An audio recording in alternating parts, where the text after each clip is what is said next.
When a large clot blocks a brain artery, doctors race to reopen it. Mechanical thrombectomy is how. Mechanical thrombectomy is an emergency procedure that physically removes a blood clot blocking a major brain artery.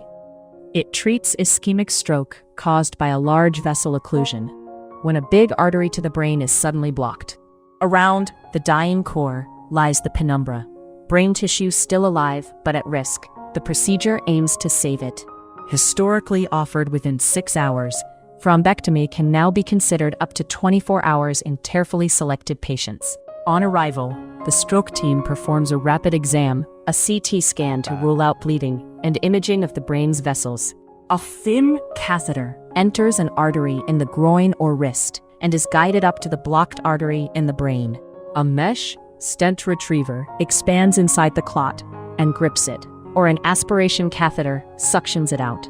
Once the clot is out, blood flow returns and the team confirms the artery is fully open on live imaging. After the procedure, patients move to a stroke intensive care unit for close monitoring, blood pressure control, and follow-up scans.